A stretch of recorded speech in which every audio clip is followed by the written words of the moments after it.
Hi, welcome to my YouTube channel. Our topic for today is about the law of radicals. So we have here different kinds of situations in the law of radicals.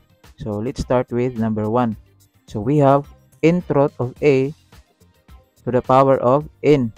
So the first thing that we are going to do is to consider first the variables inside the parentheses. So we have n truth of A. So if we are going to rewrite this becomes in truth of A is equal to, we are going to write here, A to the power of in truth is equal to 1 over n. So we have here A to the power of 1 over n. So next, to the power of n. So now, we will multiply the exponents. So this becomes 1 times n is equal to, so A to the power of 1 times n is equal to n. Then over n. Then n divide n is equal to 1. So this becomes a to the power of 1 or equal to a. So this is now the answer to question number 1. So we have a. Next, we will proceed to question number 2. So we have n truth of a to the power of n. So we will consider first the variables inside.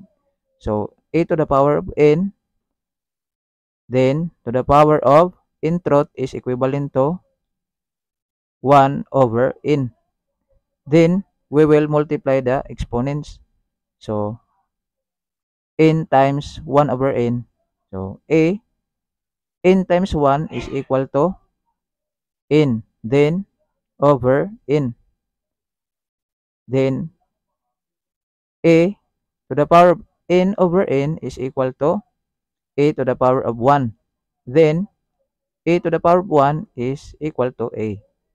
So we have the answer to question number 2. Next, we will proceed to question number 3. So we have m root of n truth of A.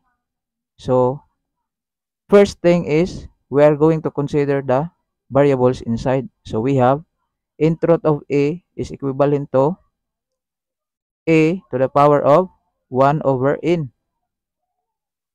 So then m truth is equal to, here is equal to 1 over m. Then we will multiply the exponents. So this becomes a 1 over n times 1 over m is equal to a to the power of 1 over n m. So we have here 1 over n m.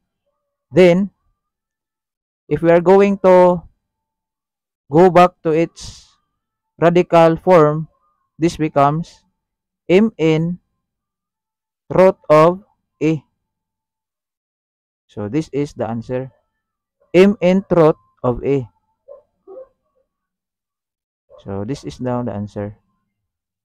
So next, we will proceed to question number 4. So we have n root of a times n root of b. So we will rewrite this first n root of a. So this becomes a to the power of 1 over n. Then times b to the power of 1 over n. Then since the exponents are the same, so we can combine. So this becomes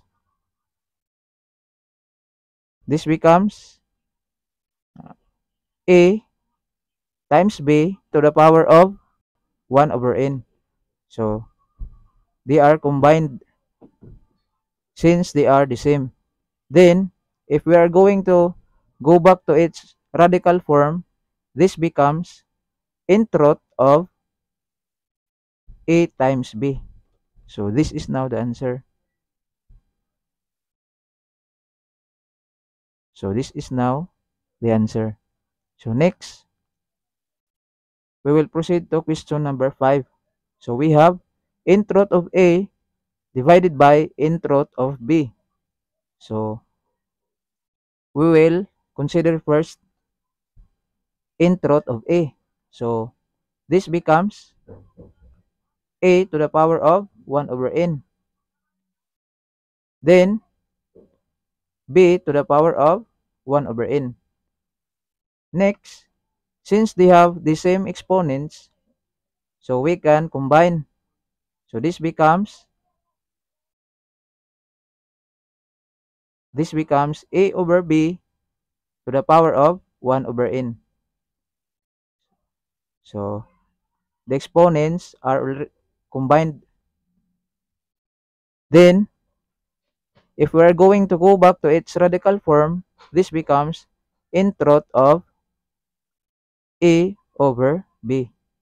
So this is now the answer.